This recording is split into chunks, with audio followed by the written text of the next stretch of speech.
Hello there, and welcome to another journey through the mists of time. Tonight, we're not going to talk about kings in castles or knights in shining armor. Instead, we're going to step into a world where survival wasn't just about courage, it was about cunning, where the difference between life and death could be measured in the thickness of your wool cloak or the sharpness of your axe. We're going to walk alongside the Vikings, not as the Hollywood warriors you might imagine, but as people who face something far more relentless than any enemy army. They face the cold itself. If you're settling in for the night, maybe listening with the quiet hum of the world around you, then you've found the right place. This isn't going to be a rushed march through dates and battles. Instead, we're going to move at the pace of a longship, cutting through icy waters, slow and steady, letting each detail unfold like the northern lights across a winter sky. Because understanding how the Vikings lived, how they survived, how they turned the harshest conditions into opportunities, that takes time. It takes patience, and it takes the willingness to see the world through eyes that knew winter could last for months and that the sea was both salvation and destroyer. Before we begin, I'd love to know where you are right now. Maybe you're somewhere warm, maybe somewhere cold.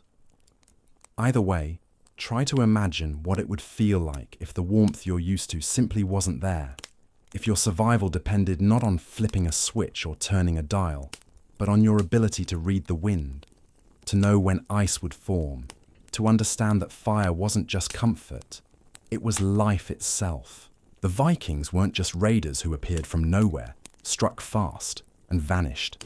They were farmers, traders, explorers, and yes, sometimes warriors, but above all, they were survivors.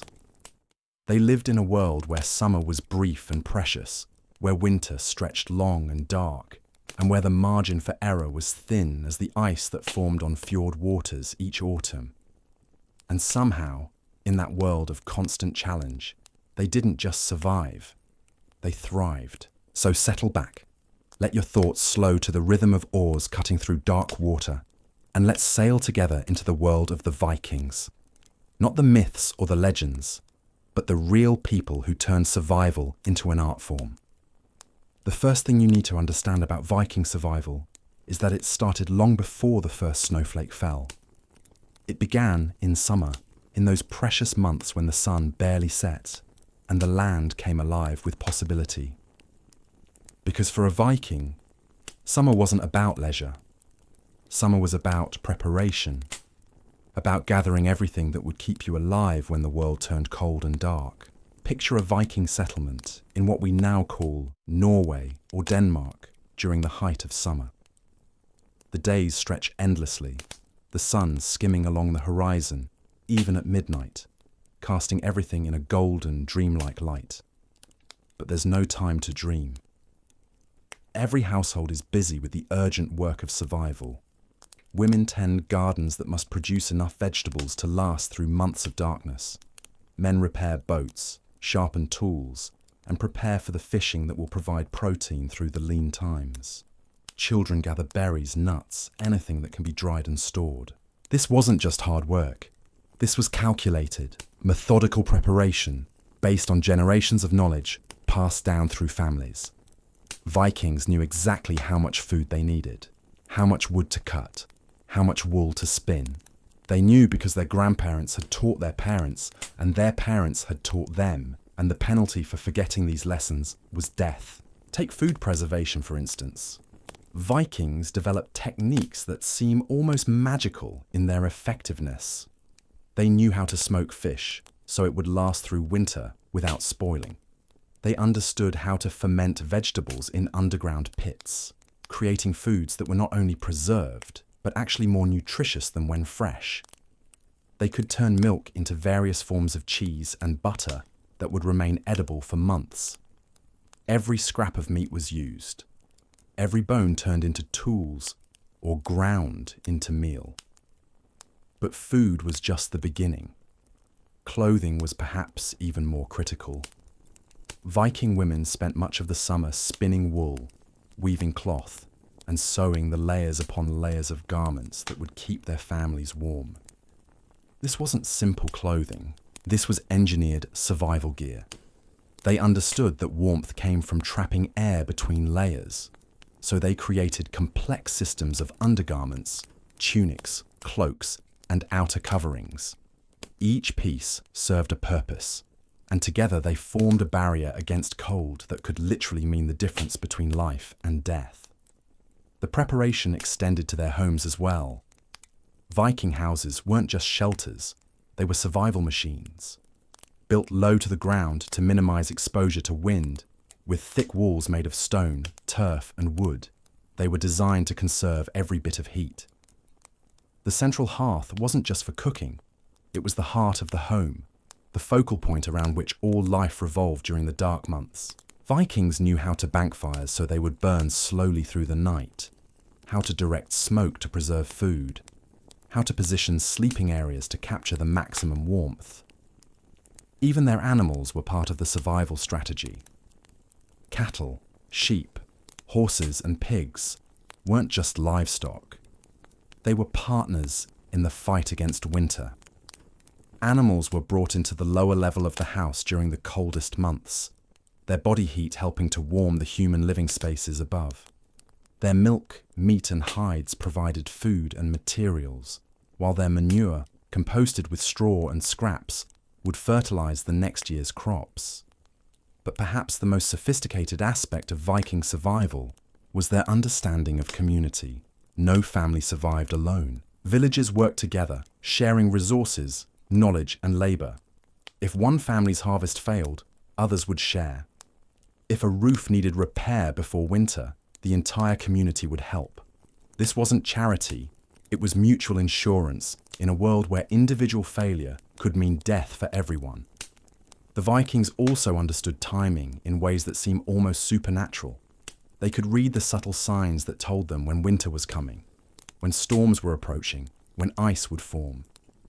They watched the behavior of birds, the color of the sky, the feel of the wind. They tracked the sun's path across the sky and knew exactly how much daylight they were losing each day. This knowledge allowed them to plan their activities with precision, to make sure that critical tasks were completed before the weather made them impossible. And then there were the raids. Yes, the famous Viking raids that struck terror into monasteries and coastal towns across Europe. But these weren't random acts of violence. They were carefully planned expeditions that served multiple purposes in the Viking survival strategy. Raids brought back wealth, yes, but they also brought back resources, knowledge, and sometimes people who could contribute skills to the community. More importantly, they were timed to fit into the agricultural calendar. Vikings raided during the summer months when they couldn't be farming, and they returned home in time for harvest. The longships themselves were marvels of survival engineering. Designed to be fast, shallow drafted, and seaworthy, they could navigate both rivers and oceans. But they were also designed to be portable. Vikings could carry their ships overland when necessary, could beach them on almost any shore, could repair them with basic tools and materials. A Viking ship wasn't just transportation, it was a lifeline, a way to reach resources when local ones ran short, a means of escape when conditions became unbearable. Navigation was another survival skill that Vikings mastered to an extraordinary degree.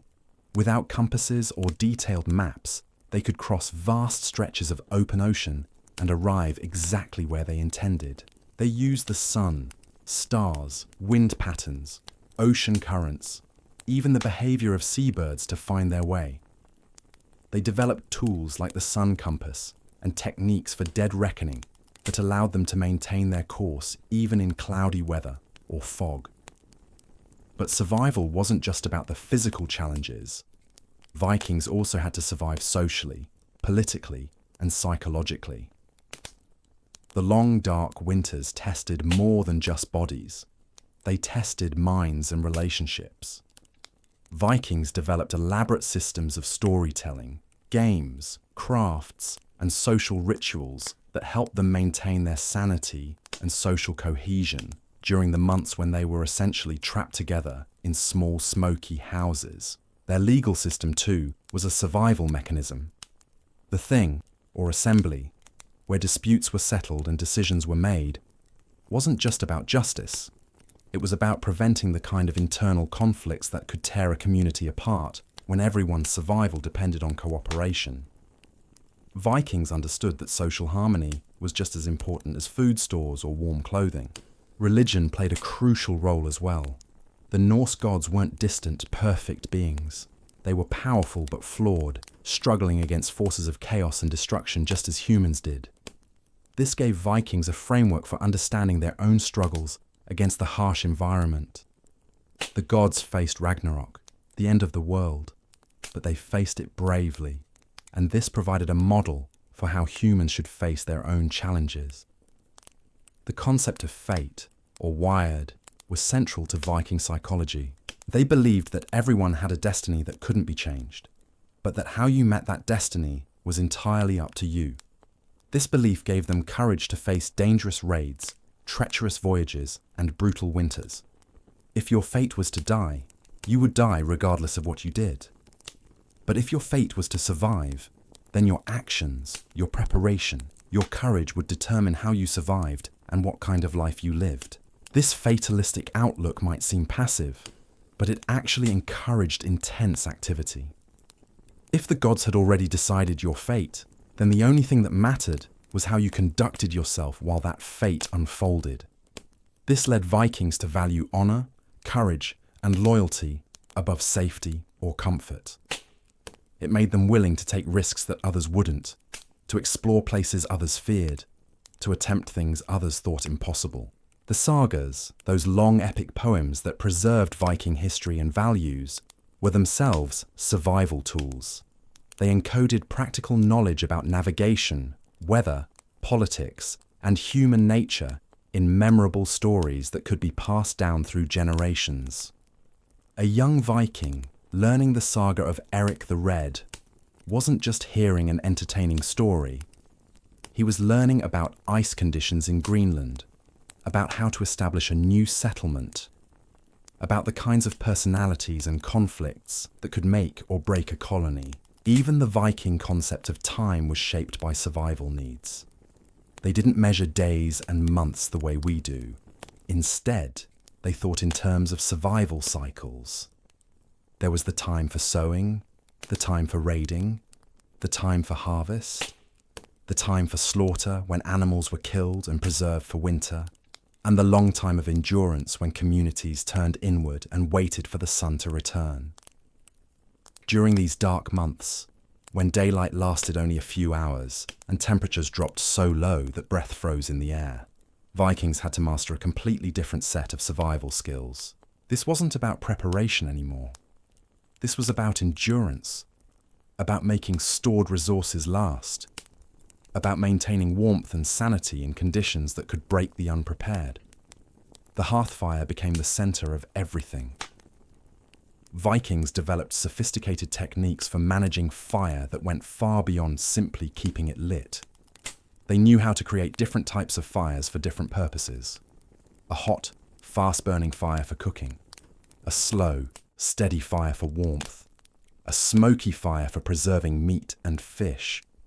They could make fire from the most unlikely materials, could keep coals alive for days, could restart a fire from the smallest ember. Fuel was precious during winter, so Vikings became masters of efficiency. They burned wood, but they also burned peat, dried dung, whale oil, and seal fat. They knew which materials burned hottest, which burned longest, which produced the least smoke. They could stretch their fuel supplies through the darkest months by carefully controlling how much they burned and when. Clothing became even more critical once winter arrived. Vikings didn't just put on more clothes when it got cold. They had complex systems of layering that could be adjusted throughout the day as conditions changed. Close to the skin, they wore linen undergarments that wickered moisture away from the body. Over this, wool tunics and leggings that trapped warm air. Then outer garments of tightly woven wool or leather that blocked wind and snow. Finally, cloaks and capes that could be wrapped around the entire body or thrown back as needed. But it wasn't just about having warm clothes. Vikings understood that staying dry was just as important as staying warm. Wet clothing in freezing temperatures was a death sentence, so they developed treatments for leather and wool that made them water resistant. They knew how to dry wet clothing quickly without damaging it. They created specialized footwear that kept feet dry while walking through snow and slush. The psychology of winter survival was perhaps the most challenging aspect. When darkness lasted for most of each day and temperatures made outdoor work nearly impossible, Vikings had to find ways to maintain morale and prevent cabin fever. They did this through storytelling, crafts, games, and elaborate social rituals that gave structure to the long, empty days. Storytelling wasn't just entertainment, it was a survival skill. The person who could tell a good story, who could hold the attention of a restless, confined group through the darkest months, was as valuable as the person who could navigate by the stars or forge the sharpest blade. Stories connected people to their history, their values, their hopes for the future. They provided escape from the immediate hardships, while also reinforcing the knowledge and attitudes that made survival possible. Games served a similar purpose. Vikings played complex board games that required strategy and planning, skills that translated directly to survival situations. They competed in tests of strength and skill that kept their bodies active and their competitive spirits alive. These games weren't frivolous pastimes. They were training exercises that prepared mind and body for the challenges that would come with spring. Crafts were another way to survive the psychological challenges of winter, while also preparing for the future. During the dark months, Vikings carved bone and wood, forged metal, wove cloth, and created the tools and weapons they would need for the coming year. Every household became a workshop where practical items were produced and repaired. This work kept hands busy, minds occupied, and communities productive even when outdoor work was impossible. Food management during winter required a different kind of skill than food preservation in summer. Vikings had to know exactly how much to eat each day to make their stores last until spring. They understood nutrition in practical terms, knowing which preserved foods provided energy, which prevented scurvy, which could be stretched furthest when supplies ran low. They had techniques for making small amounts of food seem like more, for extracting maximum nutrition from bones and scraps, for supplementing stored food with whatever could be gathered even in winter. Hunting and fishing continued even in the harshest conditions, but it required specialized knowledge and equipment. Vikings knew where to find seals at their breathing holes, how to ice fish through holes cut in frozen rivers, how to trap small game that remained active through winter. They developed skis and snowshoes that allowed them to travel across snow that would otherwise be impassable. They created specialized tools for winter hunting, hooks and spears and nets designed to work in freezing conditions. Medical knowledge was crucial for winter survival. Vikings couldn't call a doctor when someone got sick or injured. They had to know how to treat frostbite, how to set broken bones, how to recognize and treat the various ailments that cold weather brought. They used herbs and plants they had gathered and preserved during summer, applied heat and cold strategically, and developed surgical techniques that seem remarkably advanced for their time. But perhaps most importantly, Vikings understood that winter survival was ultimately about community. No individual, no matter how skilled or well prepared, could survive the worst conditions alone. Families had to work together, sharing warmth, food, labor, and morale. Communities had to support their weakest members, knowing that everyone's survival depended on the group staying intact. This community aspect extended beyond immediate survival needs. Vikings used the winter months to strengthen social bonds, arrange marriages, settle disputes, and plan for the coming year. The Thing, their assembly, often met during winter, when people had time for lengthy discussions and debates. These weren't just political meetings, they were community-building exercises that ensured everyone was committed to working together when spring arrived. The transition from winter to spring was as critical as any other aspect of Viking survival. They had to know exactly when to begin spring activities, when ice would break up, when it was safe to plant crops, when ships could safely return to the sea. Timing these activities wrong could waste precious resources or expose people to unnecessary dangers. Spring brought its own survival challenges. Food stores were typically at their lowest just as the weather began to improve. Vikings had to resist the temptation to eat more just because warmer weather made them feel optimistic. They had to carefully manage the transition from preserved foods to fresh ones, knowing that their digestive systems needed time to adjust. They had to begin the new cycle of preparation while still maintaining the discipline that had gotten them through winter. The knowledge required for all of this was vast and complex. Vikings couldn't simply learn a few basic skills and hope for the best.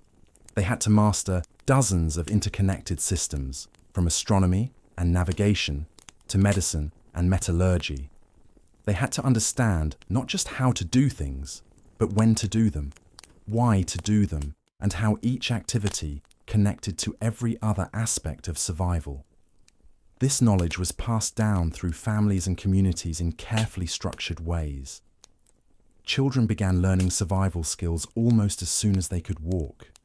They watched adults, helped with simple tasks, gradually took on more responsibility as they grew.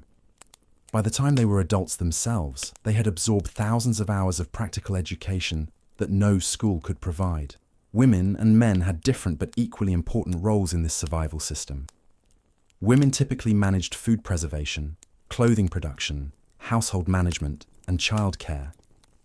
Men typically handled hunting, fishing, raiding, and heavy construction. But these roles were flexible when survival was at stake. Everyone learned everyone else's skills to some degree, because you never knew when circumstances might require you to take on unfamiliar responsibilities. The elderly were particularly valued in Viking society because they carried the deepest knowledge of survival techniques. They had lived through the most winters, survived the most crises, learned from the most mistakes. Their memories contained information about rare weather patterns, unusual food sources, emergency techniques that might not be needed for decades at a time, but could be crucial when disaster struck. This respect for elderly knowledge created a culture that valued experience over youth, wisdom over strength, and proven techniques over innovation. Vikings were willing to try new things, but only after carefully considering how those new things fit into their existing survival systems. They couldn't afford to gamble with techniques that hadn't been tested over multiple generations. The Vikings understood something that modern people often forget. Survival wasn't just about having the right tools or knowledge. It was about having the right mindset. They lived with a constant awareness that comfort was temporary, that safety was an illusion, and that the only real security came from your own skills and the strength of your community bonds. This mindset shaped everything about how they approached daily life. When a Viking farmer planted crops in spring, he wasn't just thinking about the coming harvest. He was thinking about the harvest after that, and the one after that. When a Viking woman spun wool, she wasn't just making thread for this year's clothing. She was creating the foundation for garments that might need to last through multiple harsh winters. Every action was part of a larger strategy that stretched across seasons and years. The concept of waste was almost foreign to Viking culture. Everything had a use, and if something didn't have an obvious use, you found one. Animal bones became tools, needles, and game pieces. Scraps of metal were carefully saved and reforged into new implements. Even ashes from the hearth were collected and used to make soap or preserve food. This wasn't just frugality born of scarcity. It was a fundamental understanding that in a world where resources were limited, efficiency meant survival. But Vikings also understood something else that's often overlooked. They knew that survival without meaning was just slow death. They didn't just want to live through another winter. They wanted to live with honor, with purpose, with the kind of dignity that made life worth preserving. This is why they developed such elaborate codes of behavior, such complex social rituals, such rich traditions of art and poetry. The concept of honor was central to everything. A Viking would rather die with honor than live with shame. This wasn't just abstract philosophy. It was practical psychology. In a world where survival often depended on the trust and cooperation of others, reputation was a form of currency. A person known for keeping their word, for standing by their friends, for facing danger with courage, was someone others wanted as an ally. And in the harsh world of medieval Scandinavia, having allies could mean the difference between life and death. This emphasis on honor created a culture that valued certain kinds of behavior over others. Generosity was prized because it demonstrated both wealth and trustworthiness. Courage was essential because cowardice could endanger the entire group. Loyalty was fundamental because betrayal could destroy the social bonds that held communities together. These weren't just moral guidelines. They were survival strategies encoded in cultural values. The Viking understanding of leadership reflected these same principles. Leaders weren't chosen just because they were strong or wealthy. They were chosen because they had demonstrated the ability to make decisions that kept people alive. A good leader knew when to fight and when to retreat, when to take risks and when to be cautious, when to be generous and when to conserve resources. Most importantly, a good leader understood that their own survival was meaningless if their followers didn't survive with them. This practical approach to leadership created a culture where authority was earned rather than inherited. While Viking society did have social classes, it was possible for skilled individuals to rise in status through their contributions to community survival. A thrall who proved particularly valuable might earn their freedom. A free farmer who showed exceptional judgment might become a leader.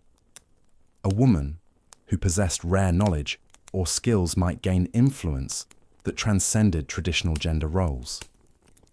The Vikings also developed sophisticated systems for dealing with conflict within their communities. They understood that disputes were inevitable when people were crowded together for months at a time, under stress, with limited resources. But they also knew that unresolved conflicts could tear apart the social fabric that everyone depended on for survival. So they created elaborate legal processes designed not just to determine right and wrong, but to restore social harmony. Their legal assemblies, the things, were more than courts. They were community healing rituals where grievances could be aired, compensation arranged, and relationships repaired. The goal wasn't punishment for its own sake, but the restoration of balance and the prevention of feuds that could destroy families and communities. Even serious crimes could often be resolved through payment of weregild, a form of compensation that satisfied the injured party while keeping the offender as a productive member of society. This approach to justice reflected a deeper understanding of human nature.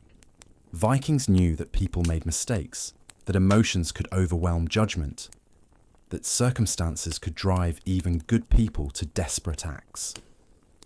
Rather than simply condemning such behavior, they tried to create systems that channeled human weaknesses in less destructive directions, while preserving the social cooperation that everyone needed to survive. Religion played a crucial role in this social management system. The Norse gods weren't presented as perfect beings to be emulated, but as powerful forces struggling with the same challenges that humans faced. Odin was wise, but sometimes deceptive. Thor was strong, but could be impulsive. Freya was beautiful and generous, but also fierce and independent. These complex divine personalities gave Vikings models for understanding that people could be both admirable and flawed, that strength and weakness often coexisted in the same individual. The concept of wired, or fate, provided a framework for accepting the things that couldn't be changed, while still taking responsibility for the things that could be influenced. If the gods had already woven your fate, then worrying about outcomes was pointless. What mattered was how you conducted yourself while that fate unfolded. This belief system encouraged both acceptance of hardship and active engagement with challenges. Seasonal festivals and rituals served multiple purposes in Viking society. They marked important transitions in the survival calendar, reminding everyone when it was time to begin preparing for winter, or when it was safe to start spring planting. They provided opportunities for communities to come together, strengthening social bonds that would be tested by the challenges ahead.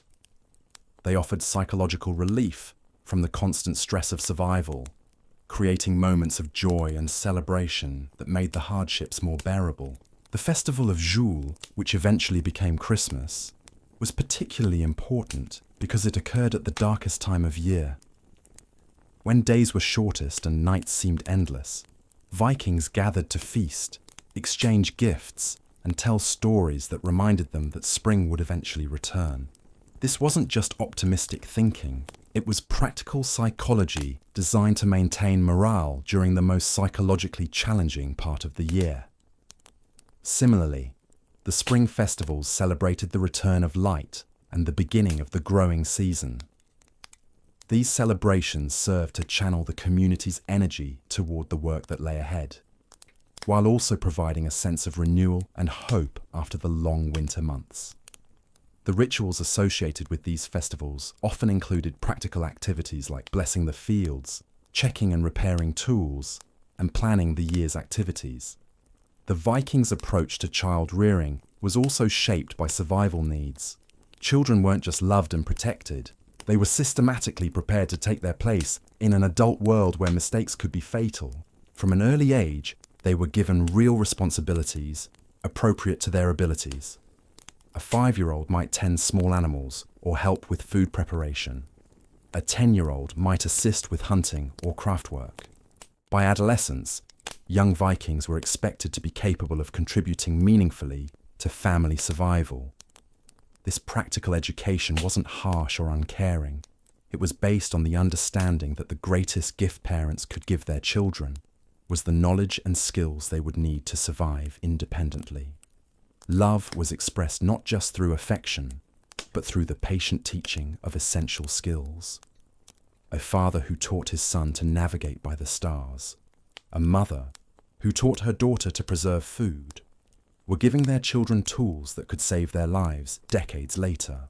The transition to adulthood was marked by tests and ceremonies that demonstrated the young person's readiness to take on full adult responsibilities.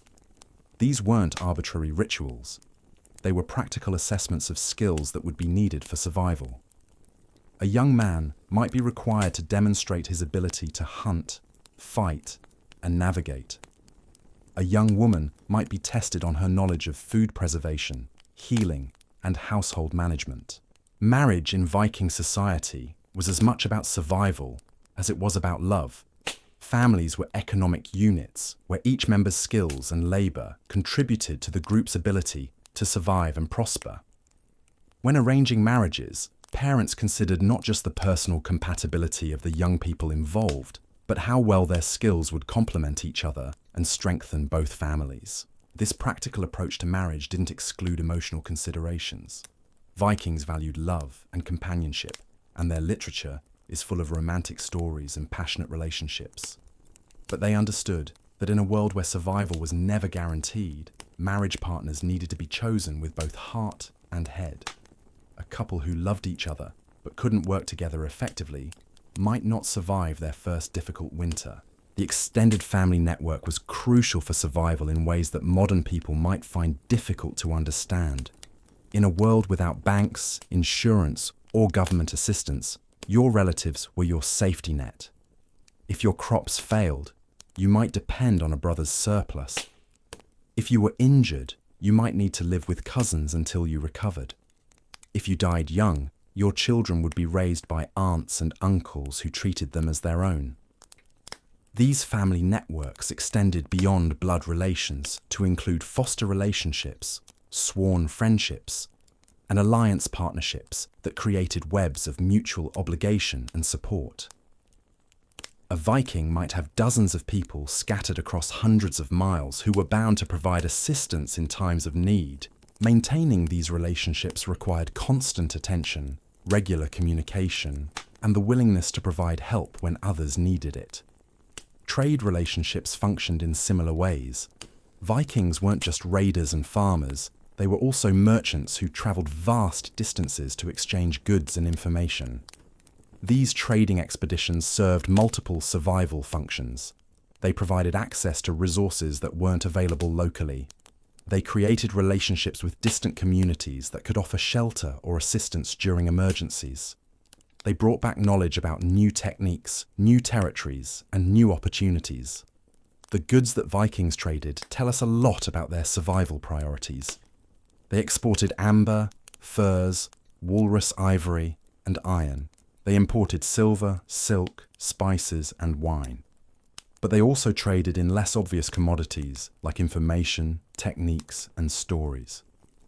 A Viking trader might bring back news about weather patterns in distant lands, knowledge about new crops or preservation methods, or stories about successful survival strategies used by other peoples. This exchange of information was particularly important because it allowed Vikings to learn from the experiences of others without having to repeat every experiment themselves.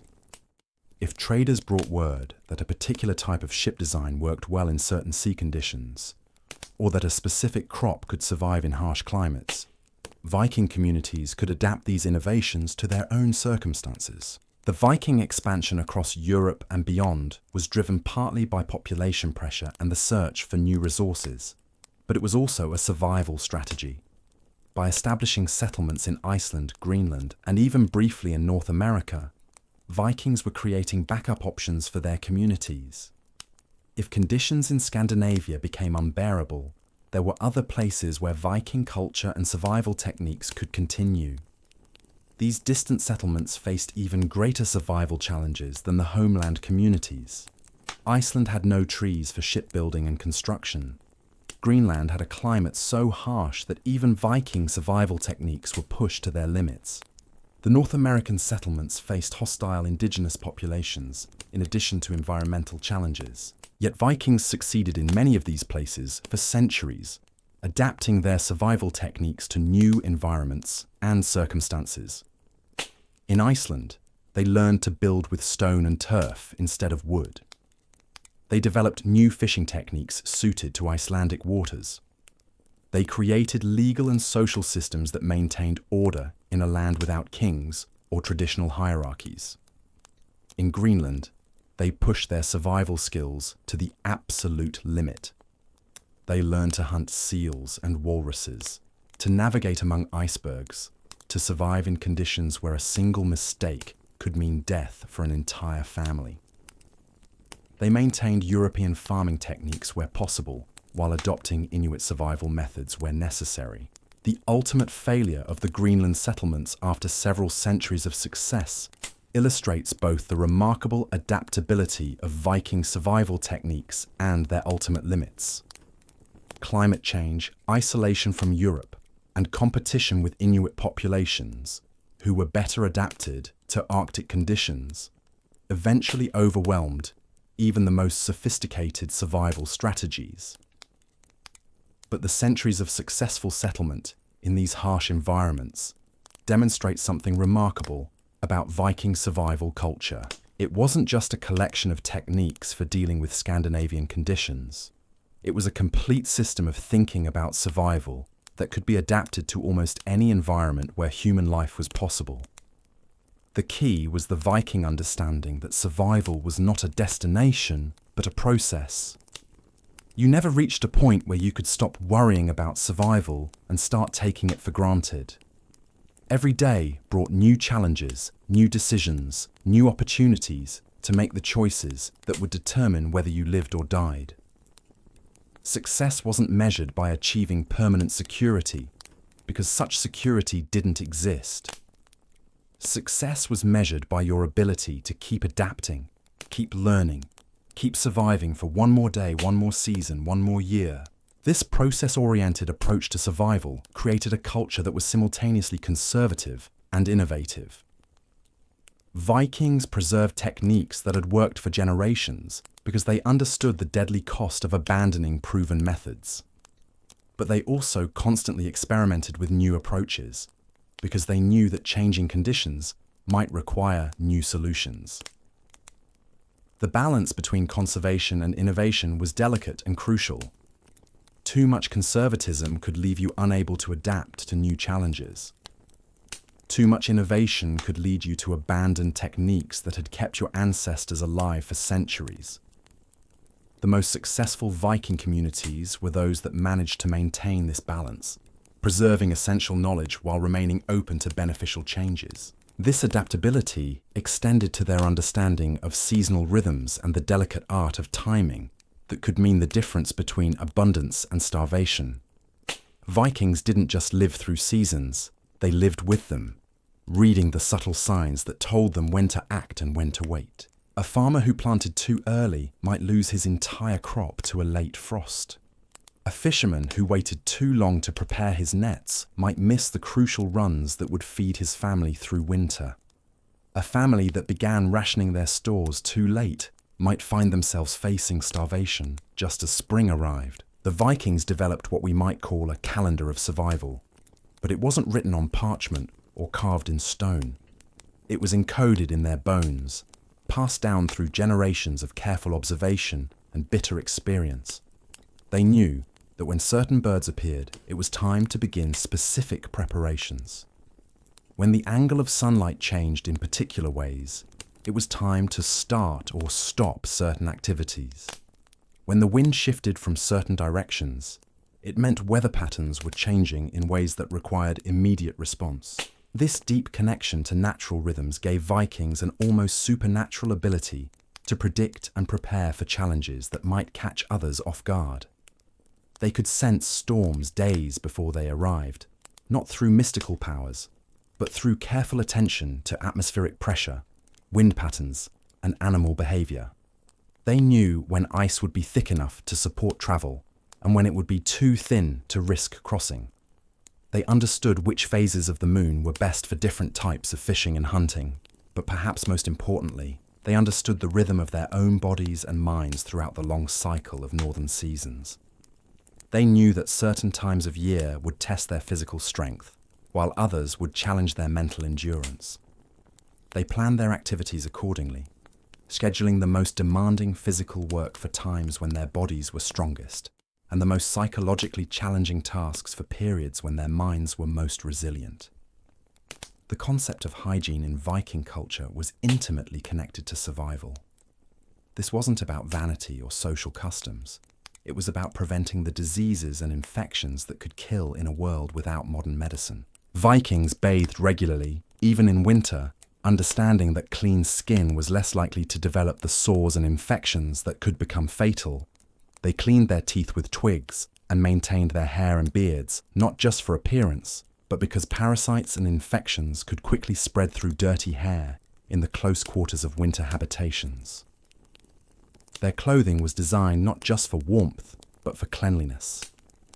The linen undergarments they wore next to their skin could be washed and changed regularly, keeping the more expensive and difficult to clean outer garments free from body oils and odors that could attract pests or harbor disease. They understood that in the confined spaces where they spent the winter months, poor hygiene could quickly become a community health crisis.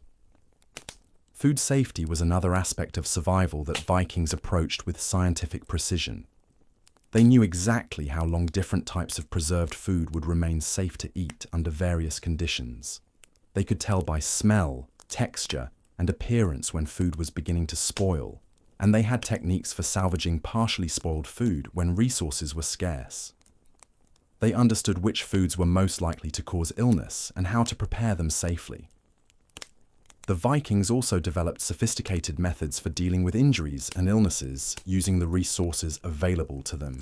They knew which plants had healing properties and when to harvest them for maximum potency. They understood basic surgery, could set bones, stitch wounds, and even perform simple operations. Their knowledge of anatomy, gained through hunting and butchering animals, gave them insights into human physiology that served them well when treating injuries. Pain management was crucial in a world where injuries were common and professional medical care was unavailable. Vikings used alcohol, certain plants, and even techniques we might recognize as early forms of hypnosis to help people endure pain. They understood that managing pain wasn't just about comfort. It was about keeping injured people functional enough to contribute to their own survival and recovery. Mental health was equally important, though Vikings wouldn't have used that term. They understood that the psychological stresses of survival could break people just as surely as physical hardships could kill them. They developed elaborate systems of social support, ritual, and meaning-making that helped people maintain their psychological equilibrium through the darkest and most challenging periods. Storytelling served as a form of therapy, allowing people to process traumatic experiences, share fears and hopes, and connect with others who had faced similar challenges. The stories weren't just entertainment, they were a way of encoding and transmitting psychological survival strategies.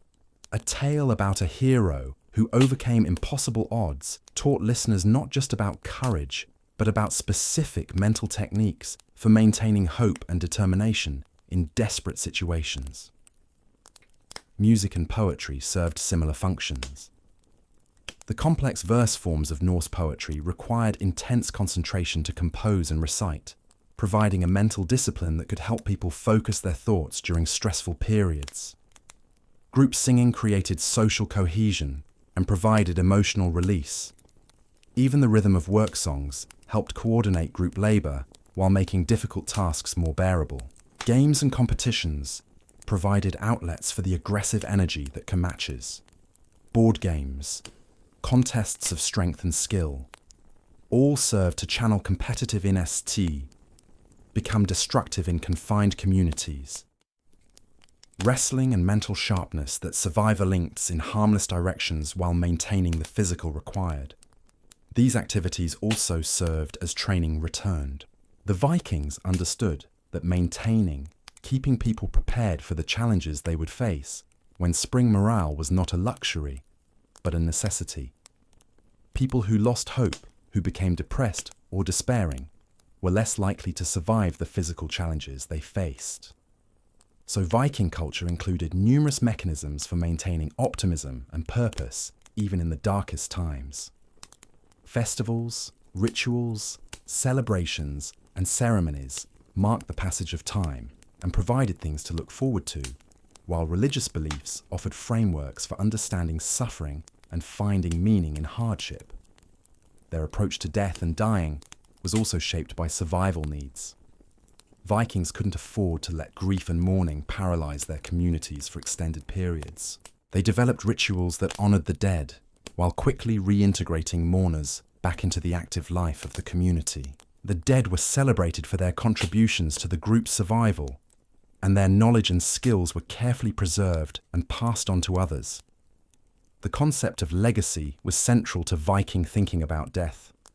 Since individual survival was always uncertain, the survival of the community and its knowledge became paramount.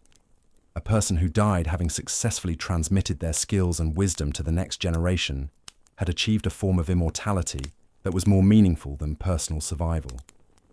This understanding motivated people to invest heavily in teaching and mentoring, ensuring that crucial knowledge would survive, even if individuals did not. Funeral practices reflected these values. Rather than simply mourning the loss, Viking funerals celebrated the deceased person's contributions to community survival. Stories were told about their skills, their wisdom, their courage in facing challenges. These stories served both to honor the dead and to reinforce the values and knowledge that kept the community alive. The treatment of the elderly and disabled in Viking society was more complex than often portrayed. While resources were limited and harsh decisions sometimes had to be made, Vikings generally understood that older people possessed irreplaceable knowledge and that disabled people might have specialized skills that compensated for their limitations. A blind person might develop exceptional hearing that made them valuable as guards or musicians. An elderly person who could no longer perform heavy labor might still be the community's best source of knowledge about rare survival techniques. The Vikings developed sophisticated systems for allocating resources and responsibilities that took into account each person's abilities and limitations. Rather than simply abandoning those who couldn't contribute in traditional ways, they often found alternative roles that allowed everyone to contribute something to the community's survival. This wasn't just compassion, though compassion played a role. It was practical recognition that in a marginal survival situation, every bit of knowledge, skill, and labor had value. Child mortality was high in the Viking world, and this reality shaped their approach to child-rearing in profound ways. Parents couldn't afford to become so attached to very young children that losing them would destroy the family's ability to function. At the same time, every child who survived to adulthood represented an enormous investment of resources and knowledge.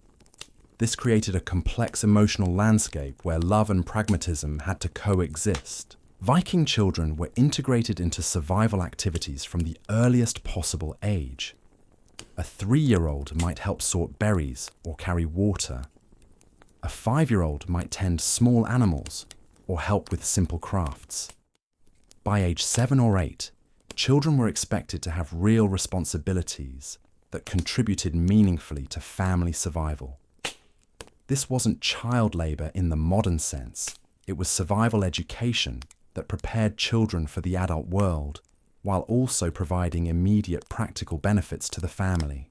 The transition from childhood to adulthood was gradual rather than sudden. Young Vikings took on increasing responsibility as they demonstrated readiness, with full adult status coming only when they had proven their ability to survive independently. This system ensured that by the time someone was considered an adult, they possessed the full range of skills necessary for survival in the harsh northern world. Marriage customs were shaped by survival considerations in ways that might seem strange to modern people. Marriages were often arranged not just between individuals, but between families, creating alliances that strengthened both groups' survival prospects. Young people might have some say in their choice of partner, but practical considerations of skills, resources, and family connections usually took precedence over romantic preferences. Once married, couples were expected to function as an economic unit, where each partner's specialized skills complemented the other's abilities. A husband might be responsible for hunting, fishing, and metalwork, while his wife managed food preservation, textile production, and household organization. But these roles were flexible when survival was at stake. Both partners needed to know enough about the other's responsibilities to take over if necessary. Divorce, while possible, was complicated by the practical reality that survival often depended on having a complete set of complementary skills within each household. A person who divorced might find it difficult to survive alone unless they could quickly find another partner or return to their birth family. This reality encouraged couples to work through their differences and find ways to function effectively together, even if their personal relationship was troubled. The Vikings also developed sophisticated understanding of what we might call resource management, though they would have thought of it simply as common sense. They knew how to calculate exactly how much food, fuel, and materials they would need to survive a winter of given length and severity. They understood the trade-offs between different survival strategies and could make complex decisions about resource allocation under conditions of uncertainty. For example, they might need to decide whether to slaughter animals early to ensure meat for the winter, or keep them alive longer to continue producing milk and wool, risking that harsh weather might kill them anyway. They might have to choose between using wood for construction or saving it for fuel, between eating stored food now when they were hungry, or rationing it more severely to ensure it lasted through a potentially longer winter than expected. These decisions required not just knowledge of immediate needs, but understanding of probabilities, weather patterns, and the complex interactions between different aspects of their survival system. A choice made about food allocation might affect their ability to maintain their tools, which could impact their hunting success, which could determine whether they had enough protein to maintain their health through the winter. The Vikings developed elaborate systems of accounting and measurement that allowed them to make these calculations with remarkable precision. They knew exactly how much grain a person needed per day, how much fuel was required to maintain adequate heat, how many hours of work were needed to produce various essential items. This knowledge was encoded in traditional measures and practices that ensured resources were allocated efficiently, even in communities where few people could read or write. Trade and exchange within Viking communities followed patterns that reflected both survival needs and social relationships. Essential resources like food and fuel were shared according to complex rules that took into account family relationships, past contributions to the community, and current needs. Luxury items and specialized goods were traded more freely, allowing individuals to accumulate wealth and status, while ensuring that basic survival needs were met for everyone. The concept of wealth in Viking society was closely tied to survival capacity. A wealthy person wasn't just someone who had accumulated gold or silver, but someone who possessed the resources, relationships, and knowledge necessary to survive multiple bad years in succession. Wealth meant having surplus stores of food and materials, but it also meant having the social connections that would provide assistance in times of crisis and the skills that would allow you to rebuild if disaster struck. This understanding of wealth created incentives for behavior that strengthened the entire community's survival prospects. Generous sharing of resources during good times created obligations that could be called upon during bad times. Investment in tools, buildings, and knowledge increased everyone's survival capacity.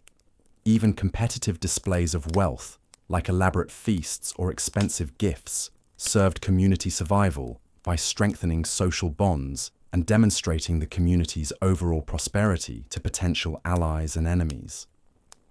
The Vikings also understood the psychological dimensions of wealth and poverty. They knew that people who felt secure in their resource base were more likely to take reasonable risks and make decisions that benefited the community as a whole. People who felt desperate were more likely to make short-sighted choices that might help them survive immediate crises, but weakened long-term survival prospects. This understanding influenced their approaches to charity and mutual aid.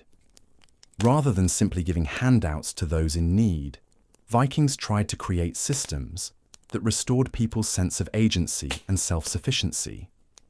A family that had lost their livestock might be given animals to rebuild their herd, but they would also be expected to repay the gift over time. A person who had lost their tools in a fire might be provided with materials and assistance to make new ones, but they would be expected to use those tools productively. The goal wasn't just to prevent immediate suffering, but to maintain the social fabric and individual psychology that made community survival possible. People who felt like burdens on their communities were more likely to become depressed, sick, or even suicidal. People who felt like contributing members were more likely to maintain the physical and mental health necessary for survival. The question of leadership during times of extreme hardship reveals another layer of Viking survival wisdom. Leadership wasn't inherited or assumed, it was earned through demonstrated ability to make decisions that kept people alive. A Viking chieftain who led his people through a harsh winter, who made the right choices about when to ration food and when to take risks, who maintained morale while making hard decisions, earned loyalty that went far deeper than fear or obligation. But leadership in Viking society was distributed rather than centralized. While there might be an overall leader, every adult was expected to be capable of leading in their area of expertise. The best hunter led hunting expeditions. The most skilled navigator commanded ships. The wisest elder guided legal proceedings. This system ensured that leadership knowledge was widespread throughout the community, so that if something happened to key leaders, others could step in without the community losing crucial decision-making capacity. The training of future leaders began early and was woven throughout Viking education. Children watched adults make difficult decisions and learned to understand the reasoning behind choices that might seem harsh or unfair on the surface. They learned that leadership wasn't about personal power or privilege, but about accepting responsibility for other people's lives. They saw that leaders often had to make sacrifices, give up personal desires, and endure criticism for decisions that were necessary for survival. Young people who showed leadership potential were given increasingly complex responsibilities, allowing them to develop judgment through experience while the stakes were still relatively low. They might be put in charge of small hunting parties, given responsibility for specific aspects of seasonal preparations, or asked to settle minor disputes among their peers. These experiences taught them not just how to command, but how to earn trust, how to communicate effectively under pressure, and how to balance competing interests and needs. The concept of honor that was so central to Viking culture wasn't an abstract ideal. It was a practical system for ensuring that leaders remained accountable to their communities. A leader who made decisions based on personal gain rather than community welfare, who showed cowardice in the face of danger, or who failed to share the hardships they asked others to endure, would lose honor, and with it, the ability to lead effectively. This accountability system worked because Viking communities were small enough that everyone knew everyone else's actions and motivations. It was impossible for leaders to hide behind bureaucracy or distance themselves from the consequences of their decisions. If a leader's choices resulted in people dying unnecessarily, everyone knew it. If a leader showed favoritism or corruption, it was immediately obvious to the entire community. The seasonal rhythms that governed so much of Viking life also shaped their understanding of leadership roles. Different types of leadership were needed at different times of year. Spring required leaders who could organize planting and coordinate community labor. Summer needed leaders who could plan and execute raids or trading expeditions. Autumn demanded leaders who understood resource management and could make hard decisions about what to preserve and what to consume. Winter called for leaders who could maintain morale and settle disputes in the confined spaces where communities spent the dark months. This seasonal approach to leadership meant that many people might hold leadership roles at different times, depending on their particular skills and the community's current needs. A person who was an excellent war leader might defer to someone else during harvest time, then resume leadership when military decisions needed to be made. This flexibility prevented power from becoming concentrated in the hands of individuals who might be skilled in some areas, but weak in others. The Vikings also understood that leadership during crises required different skills than leadership during normal times. Crisis leaders needed to make quick decisions with incomplete information, to inspire confidence when outcomes were uncertain, and to maintain discipline when people were frightened or desperate. They needed to be able to sacrifice the few for the many when necessary, while also knowing when such sacrifices were truly necessary and when they were just convenient. Normal time leaders, by contrast, needed patience, diplomatic skills, and the ability to build consensus around long-term plans.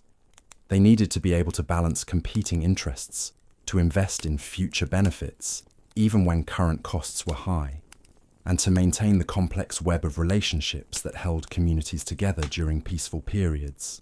The best leaders were those who could function effectively in both roles, but Viking culture recognized that such individuals were rare. More commonly, communities developed systems where different people provided leadership during different types of situations. The war chief who commanded during raids might step aside for the law speaker who guided legal proceedings, who might in turn defer to the wise woman who provided spiritual guidance during religious ceremonies. This distributed leadership model had profound implications for how Viking communities survived extreme challenges, rather than depending entirely on a single leader whose death or incapacitation could cripple the entire group. They created systems where leadership functions could be shared among multiple people. If the primary leader was killed in battle, wounded during a hunt, or simply overwhelmed by the complexity of a particular crisis, others were ready to step in. The training and selection of these backup leaders was as important as the training of primary leaders. Communities invested significant time and resources in developing the leadership capacity of multiple individuals, understanding that this redundancy was crucial for long-term survival. A community with only one capable leader was vulnerable in ways that went far beyond the immediate risk to that individual. The Vikings also developed sophisticated systems for managing the transition between different types of leadership as circumstances changed. These transitions needed to be smooth and predictable because uncertainty about leadership during critical periods could be fatal. Communities established clear protocols for when and how leadership authority would shift from one person to another, and they practiced these transitions regularly so that everyone understood their roles. Religious and spiritual leadership played a crucial role in these systems, providing continuity and meaning that transcended the practical challenges of physical survival. The Gothi, or priest chieftains, served as bridges between the practical and spiritual aspects of life, helping communities understand their struggles in the context of larger cosmic forces. They provided the rituals and ceremonies that marked important transitions, the spiritual guidance that helped people find meaning in suffering, and the connection to ancestral wisdom that validated current survival strategies. But spiritual leadership in Viking culture wasn't separate from practical leadership. The same people who conducted religious ceremonies also made decisions about resource allocation, warfare, and community organization. This integration ensured that spiritual beliefs remained grounded in practical reality, while practical decisions remained informed by deeper values and long-term perspectives. The role of women in Viking leadership was more complex and significant than often portrayed. While formal political leadership was typically male, women held crucial leadership roles in areas that were essential for survival. The lady of the house controlled food distribution, managed textile production, and often made medical decisions that could determine who lived and died. During men's absences on raids or trading expeditions, women frequently took on broader leadership responsibilities, making decisions that affected entire communities. Some women achieved formal leadership roles as well, particularly in situations where their specialized knowledge or skills were crucial for survival. A woman with exceptional knowledge of healing might become a community leader during epidemic periods. A woman with outstanding organizational skills might take charge during complex seasonal preparations. The sagas record examples of women who led communities through crises, commanded ships, and even led military expeditions when circumstances demanded it. The integration of male and female leadership perspectives was seen as crucial for community survival.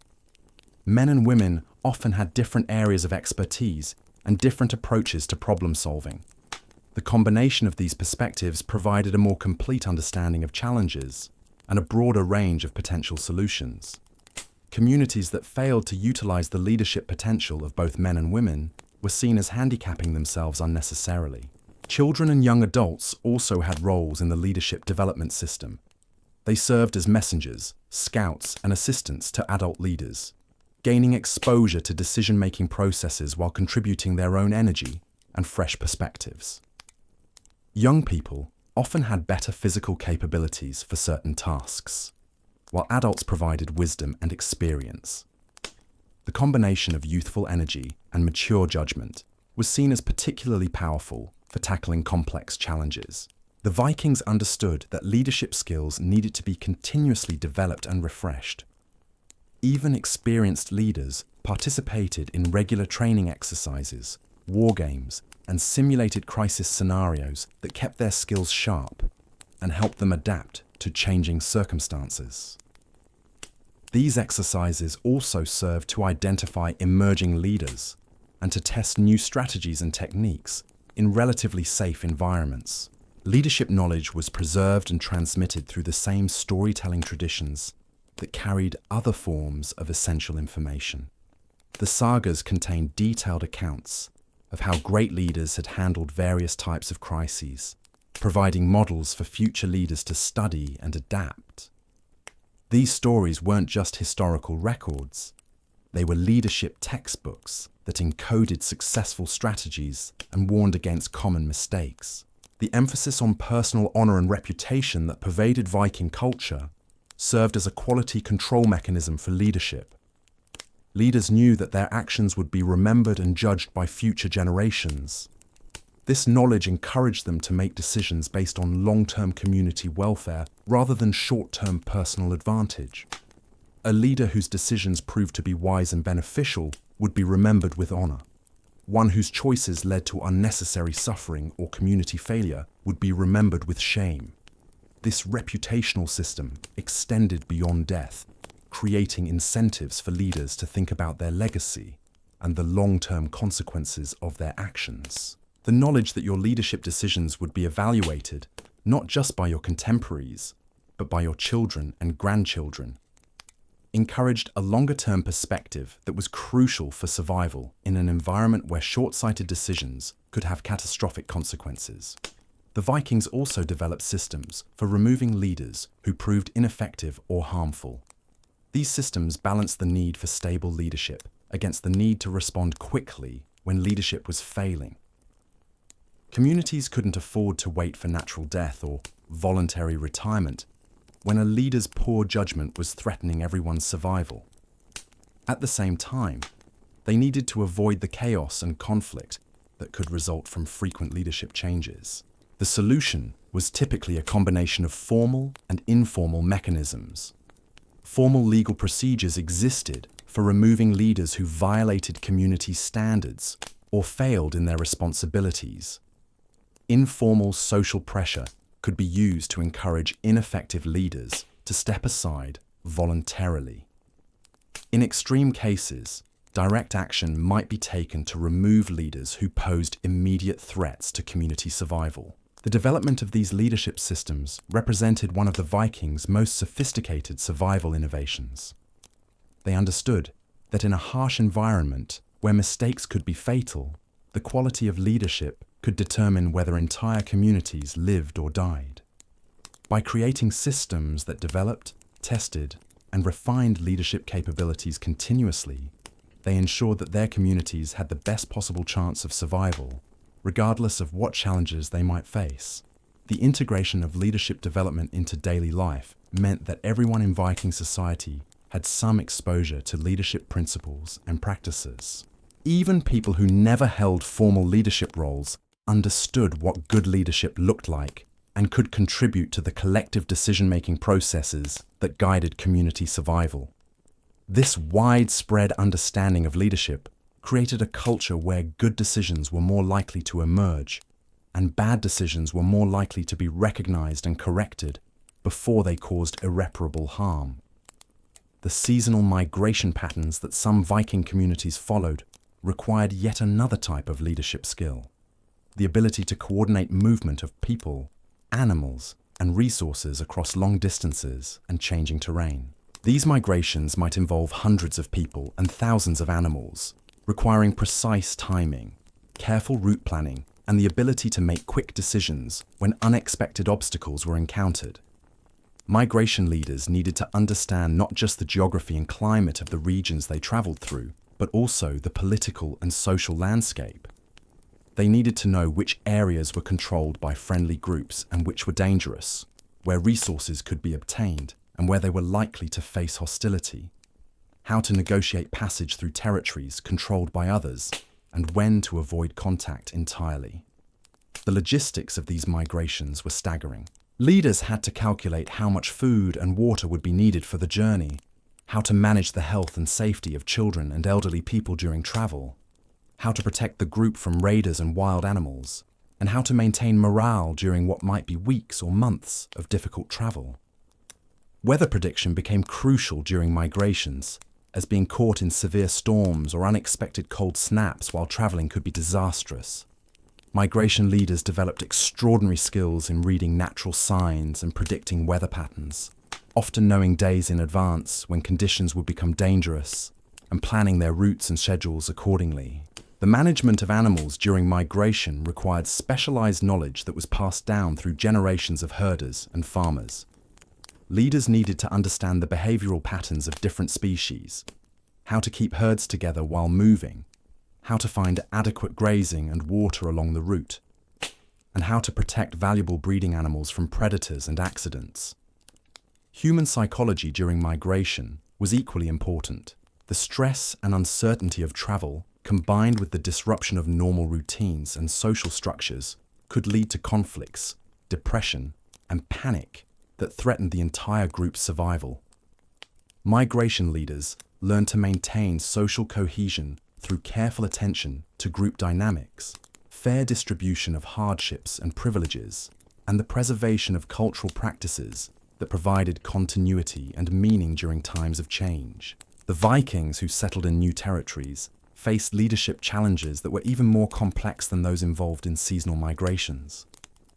They had to establish entirely new communities in unfamiliar environments, often with limited resources and no existing infrastructure.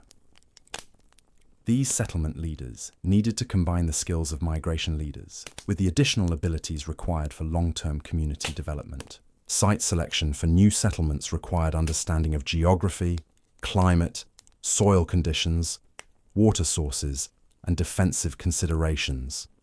Leaders had to evaluate potential locations not just for immediate habitability, but for long-term sustainability and growth potential.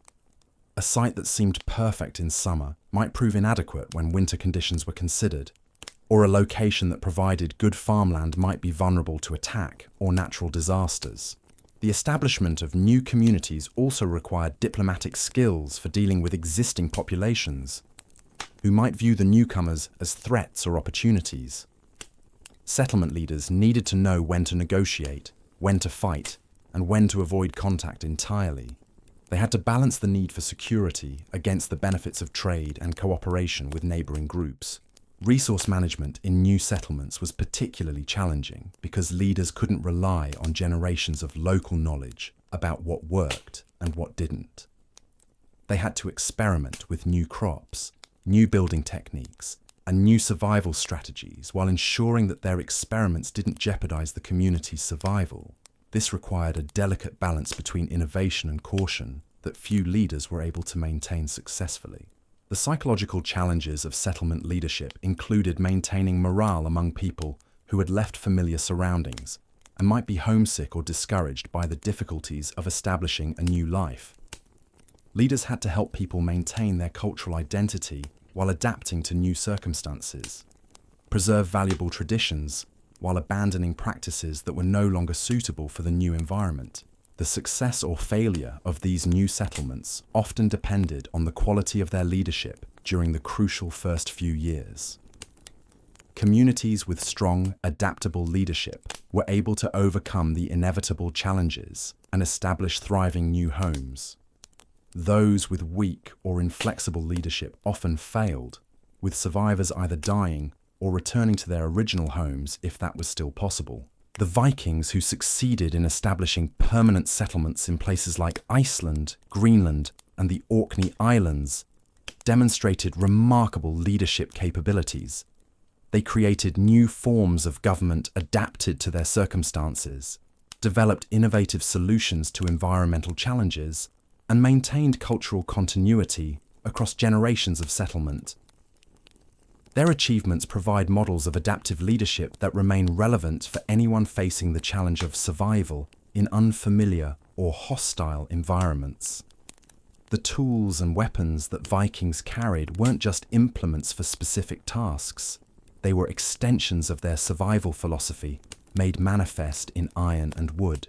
Every piece of equipment a Viking owned had to justify its weight and space through multiple functions and absolute reliability. In a world where your life might depend on your gear, working perfectly in extreme conditions, there was no room for items that served only one purpose, or that might fail when you needed them most. The famous Viking axe exemplifies this philosophy. It wasn't just a weapon, though it certainly served that function effectively. It was also a tool for cutting wood, building shelters, preparing food, and even serving as a hammer when metal tools weren't available. The design of Viking axes reflected centuries of refinement based on practical experience. The balance had to be perfect for both combat and work. The steel had to be hard enough to hold a sharp edge, but soft enough to absorb impact without breaking. The handle had to be strong enough to withstand heavy use, but replaceable if it broke. Different types of axes served different primary functions, but all maintained this multi-purpose philosophy. A broad axe optimized for woodworking could still serve as a weapon in an emergency. A battle axe designed for combat could still be used to split firewood or butcher animals. This redundancy meant that losing a single tool didn't eliminate an entire category of capability, a crucial consideration when replacement tools might not be available for months or years. The Viking seaxe, a large knife that every freeman carried, embodied similar principles. It served as an eating utensil, a tool for food preparation, a weapon for personal defense, and an implement for countless daily tasks from cutting rope to carving wood. The seax was often the most personal and carefully maintained piece of equipment a Viking owned, passed down from father to son and treasured not just for its practical value, but for its symbolic importance as a mark of free status. Swords, while prestigious and valuable, were less common precisely because they were more specialized. A sword was optimized for combat, and while it could serve other functions in emergencies, it wasn't as versatile as axes or knives for daily survival tasks. Vikings who owned swords typically also carried axes and sea axes. Understanding that the sword's combat superiority didn't eliminate the need for more versatile tools. The maintenance of tools and weapons was a constant concern that required both skill and resources. Iron rusted in the damp northern climate, and replacing broken tools required access to ore, fuel for forges, and skilled blacksmiths. Vikings developed elaborate techniques for preserving metal implements, using animal fats and other substances to protect against corrosion, carefully storing tools when not in use, and maintaining the skills necessary to repair and sharpen their equipment. This maintenance knowledge was distributed throughout Viking communities rather than concentrated among specialists. While skilled smiths were highly valued, every Viking needed to know basic metalworking techniques for emergency repairs. They learned to sharpen blades, straighten bent tools, and make temporary fixes that could keep equipment functional until proper repairs could be made. This distributed knowledge meant that communities weren't completely dependent on a single smith whose death or injury could leave everyone without access to tool maintenance. The materials used in Viking tools and weapons reflected both practical considerations and available resources. Iron was preferred for cutting edges because of its ability to hold a sharp edge, but it was expensive and sometimes scarce. Vikings learned to use iron economically, creating composite tools where small pieces of high-quality steel were welded to larger pieces of softer iron. This technique, called pattern welding, created tools that combined the best properties of different types of metal while minimizing the use of expensive materials. Wood selection for tool handles was equally important and required deep knowledge of different species' properties. Ash was preferred for axe and spear handles because of its combination of strength and flexibility. Oak was used where maximum durability was needed. Birch and other lighter woods were chosen for tools that needed to be carried long distances. The preparation of wooden components required understanding of seasoning, grain orientation, and joinery techniques that ensured handles wouldn't break under stress.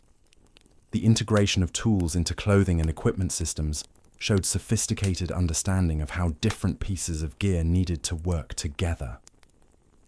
Vikings designed their clothing with loops, pockets, and attachment points for carrying tools securely but accessibly.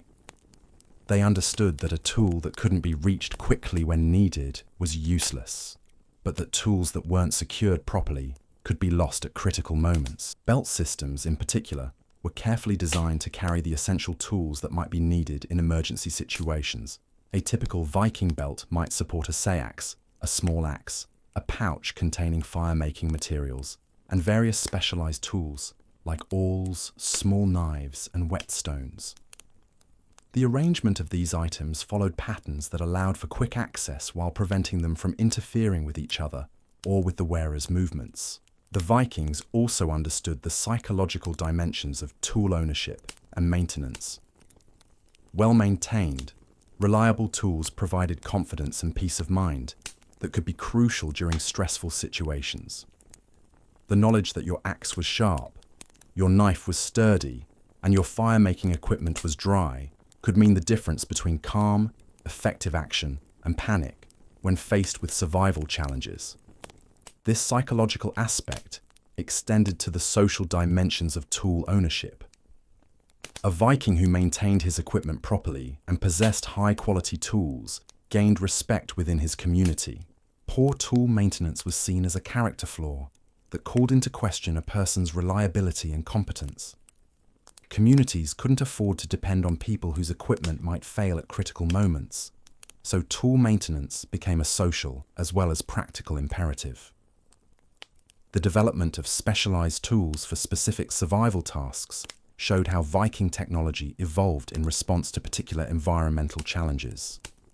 Ice picks for winter travel, specialized fishing hooks for different types of fish, hunting tools designed for specific prey animals, and agricultural implements adapted to northern growing conditions all reflected generations of experimentation and refinement. These specialized tools were often seasonal, used intensively during particular times of year, and then carefully stored and maintained during periods when they weren't needed.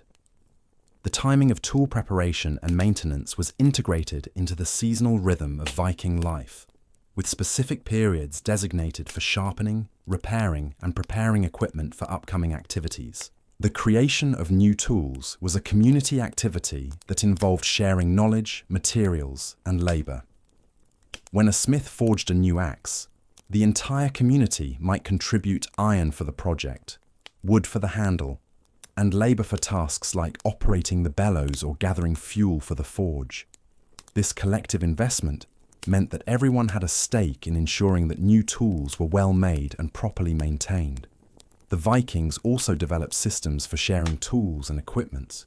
When individual ownership wasn't practical or efficient, expensive or specialized tools might be owned collectively and shared among community members as needed.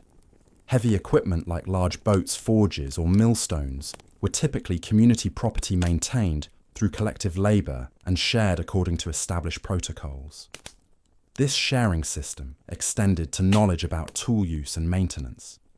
Skilled craftsmen were expected to teach their techniques to others, ensuring that crucial knowledge wouldn't be lost if something happened to the primary practitioners.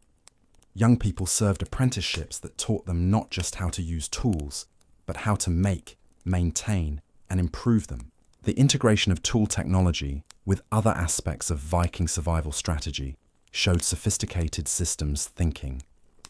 Tools weren't developed in isolation, but as components of larger systems that included techniques, knowledge, social organization, and resource management.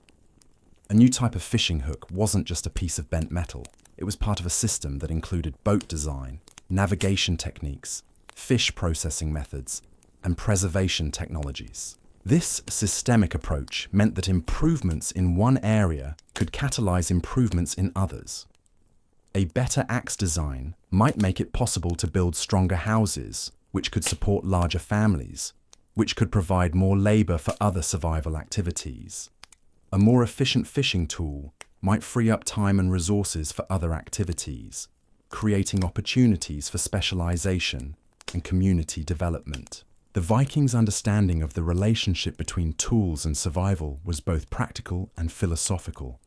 They saw tools not as simple objects, but as extensions of human capability and will. A well-made, properly maintained tool represented the accumulated wisdom of generations of craftsmen and users. It embodied the community's commitment to survival and its confidence in the future. This deep relationship with tools and weapons influenced Viking attitudes toward work, craftsmanship, and personal responsibility. The person who made a tool badly or maintained it poorly wasn't just failing in a technical task, they were betraying the community's trust and endangering everyone's survival. This created strong incentives for excellence and continuous improvement that drove technological advancement and ensured that Viking tools remained among the most effective available anywhere in their world. The relationship between Vikings and their animals was perhaps one of the most sophisticated survival partnerships ever developed. These weren't simply livestock in the modern sense, but carefully integrated members of the survival community whose well-being directly determined human survival. Every animal served multiple functions, and the loss of key animals could spell disaster for entire families. Cattle were the backbone of Viking survival, but not in the way most people imagine. Yes, they provided milk, meat, and hides, but their true value lay in their ability to transform inedible grass and hay into usable calories and materials. In the short growing seasons of the north, Cattle could graze on marginal land that couldn't support crops, effectively expanding the community's resource base. Their milk could be processed into cheese, butter, and other preserved forms that lasted through winter. Their dung, mixed with straw and organic waste, created the fertilizer that made agriculture possible in nutrient-poor northern soils. But cattle required enormous investments of labor and resources. They needed shelter during winter, fodder stored from summer grazing, and constant care to prevent disease and injury. A single cow represented months of accumulated labor and resources. Vikings developed intricate knowledge of cattle behavior, health, and breeding that rivaled anything known to modern veterinarians. They could predict when a cow was about to calve, diagnose diseases from subtle changes in behavior, and treat common ailments with herbs and techniques passed down through generations. The integration of cattle into the household during winter wasn't just about utilizing their body heat, though that was certainly important. It was about creating a closed-loop system where human waste heat warmed the animals. Animal waste heat warmed the humans, and both species benefited from the protection of shared shelter. The careful management of this arrangement required understanding of airflow, waste disposal, disease prevention, and animal psychology. Horses held a special place in Viking survival strategy that went far beyond transportation. While riding horses was less common in Scandinavia than in some other parts of medieval Europe, Vikings understood the unique capabilities that horses brought to survival situations. Horses could carry loads over terrain where wheeled vehicles couldn't travel. They could pull plows through heavy northern soils. They could provide transportation that didn't depend on favorable winds or ice-free waterways. But most importantly, horses were status symbols that carried profound social and psychological significance. A family that owned good horses was demonstrating their prosperity and competence to the entire community. Horses required significant resources to maintain, so horse ownership indicated that a family had surplus capacity beyond basic survival needs. This surplus translated into social influence, trading opportunities, and the ability to take risks that might pay off in greater security. The breeding and training of horses required specialized knowledge that was carefully guarded and passed down through particular family lines. Viking horses were bred for hardiness and versatility rather than speed or size. They needed to survive harsh winters, travel over rough terrain, and perform multiple functions from farm work to warfare. The development of these bloodlines represented generations of careful selection and breeding expertise. Sheep provided the foundation of Viking textile production, but their value extended far beyond wool. Sheep milk was processed into cheese and other preserved foods. Sheep meat was a crucial protein source, especially during autumn slaughter seasons when animals were killed and preserved for winter. Sheep hides provided leather for clothing, containers, and countless other uses. Even sheep dung was valuable as fuel in regions where wood was scarce. The management of sheep flocks required understanding of grazing patterns, predator control, disease prevention, and breeding cycles. Viking shepherds developed techniques for protecting flocks from wolves, bears, and other predators, while allowing them to graze over wide areas. They understood which plants were nutritious for sheep and which were toxic, where to find shelter during storms, and how to prevent the spread of diseases that could wipe out entire flocks. The seasonal rhythm of sheep management was precisely coordinated with other survival activities. Spring lambing required intensive supervision, but provided fresh meat and milk when winter stores were running low. Summer grazing moved sheep to high pastures, where they didn't compete with crops for the best land. Autumn shearing provided wool for winter clothing production, while autumn slaughter provided meat that could be preserved for winter consumption. Pigs occupied a unique niche in Viking survival strategy because of their ability to convert waste products into valuable protein and fat. Pigs could eat kitchen scraps, failed crops, and various organic materials that would otherwise be wasted. They produced large litters that matured quickly, providing a relatively rapid return on investment. Pig fat was crucial for cooking, food preservation, and waterproofing, while pork provided protein that could be preserved through smoking, salting, and other techniques. The management of pigs required different skills than other livestock, because pigs were more independent and required less daily care. They could forage for much of their own food during warmer months, though they needed supplemental feeding and shelter during winter. Vikings developed techniques for managing pig herds that took advantage of their intelligence and natural foraging instincts while preventing them from damaging crops or wandering away from the community. Goats thrived in marginal environments where other livestock struggled, making them particularly valuable in rocky mountainous regions where good grazing was limited. Goats could climb steep terrain to reach vegetation that other animals couldn't access, effectively expanding the community's grazing resources. They provided milk, meat, and hides, while requiring relatively little investment in shelter and supplemental feeding. The hardiness of goats made them valuable insurance against disasters that might affect other livestock. While cattle might die in severe weather or sheep might fall victim to predators, goats were more likely to survive and provide a foundation for rebuilding herds after losses. This resilience made goats particularly important for communities living in harsh or unstable environments. Poultry, primarily chickens and geese, provided eggs that could be gathered regularly without killing the animals, creating a renewable source of protein throughout the growing season. Chickens were relatively easy to maintain and could forage for much of their own food, while providing pest control by eating insects and small rodents. Geese were larger and provided more meat when slaughtered, while their feathers were valuable for bedding and insulation. The integration of poultry into Viking households required understanding of breeding cycles, predator protection, and disease prevention. Chickens were vulnerable to foxes, weasels, and birds of prey, so protecting them required careful attention to coop design and placement. Geese were larger and more aggressive, capable of defending themselves against some predators, while also serving as effective guard animals that would raise alarms when strangers approached. Dogs were perhaps the most complex animals in Viking survival systems because their value wasn't primarily economic, but social and psychological.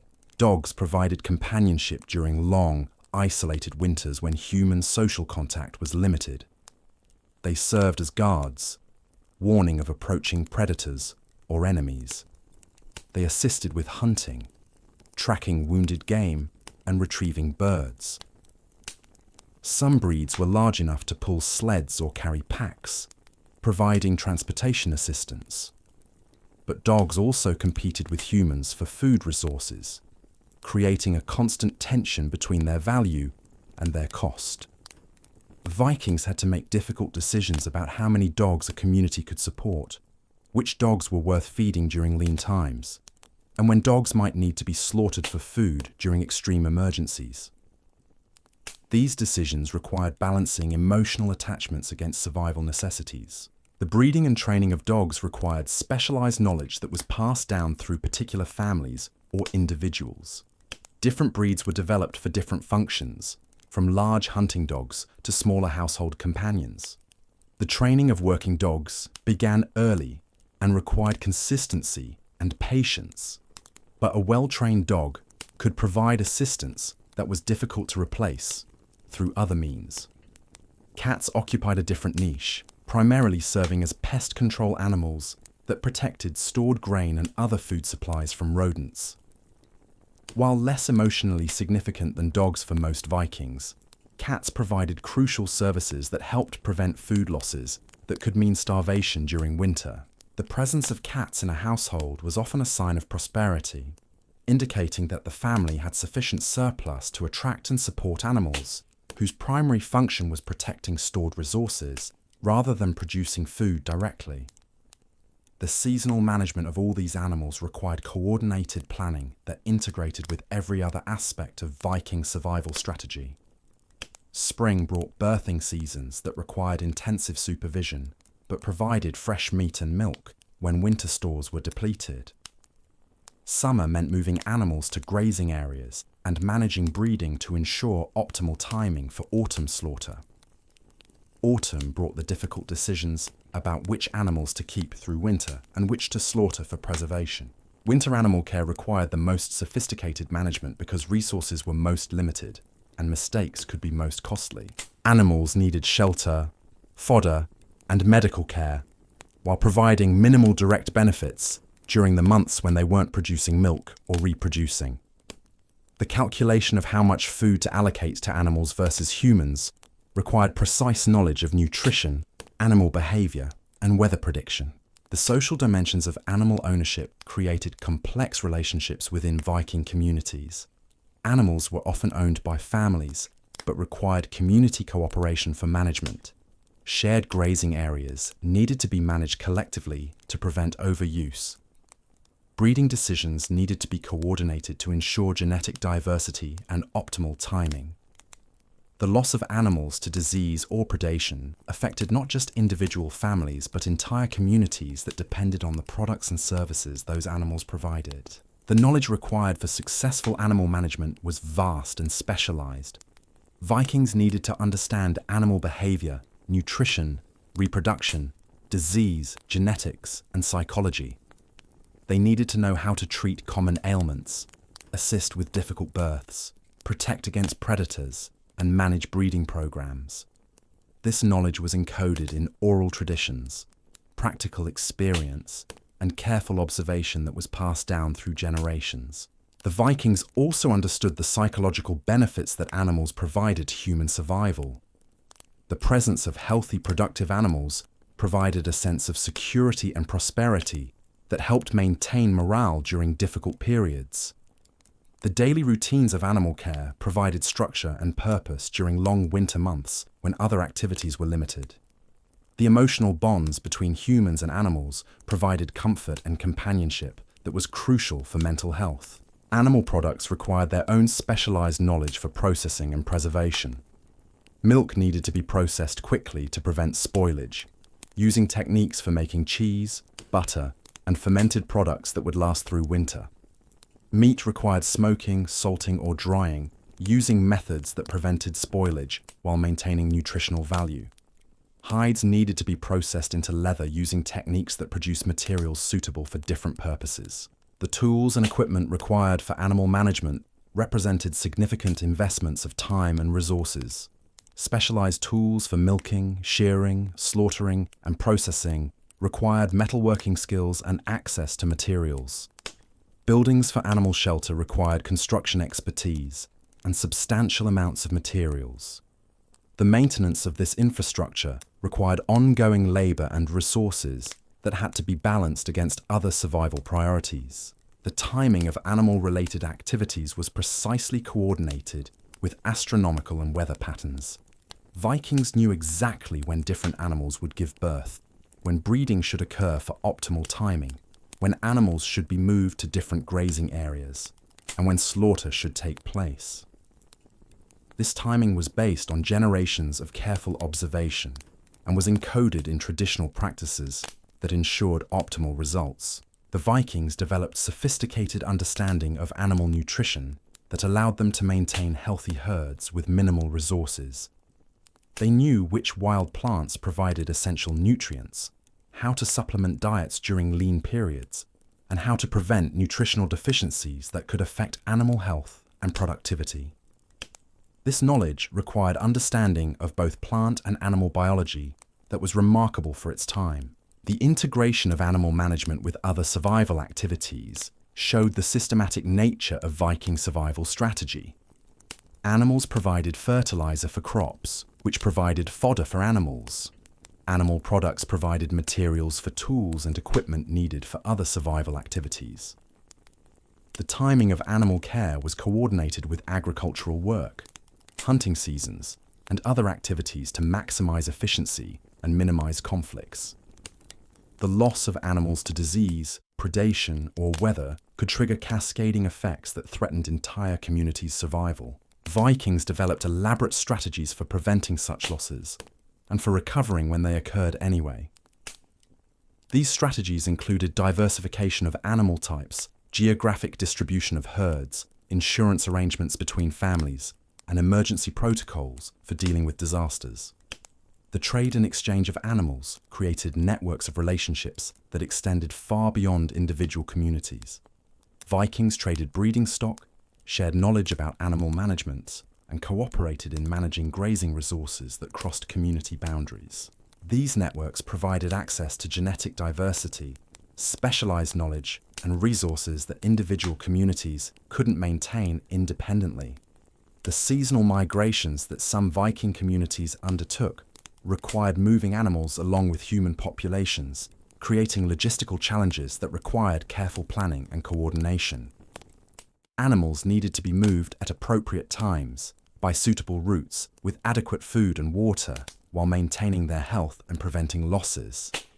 The management of these migrations required specialized knowledge of animal behavior, geography, and logistics. The Vikings understood that successful animal management required balancing multiple objectives that sometimes conflicted with each other.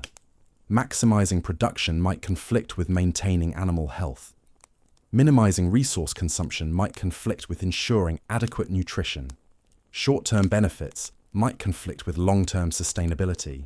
Managing these trade-offs required judgment based on experience and deep understanding of the complex relationships involved.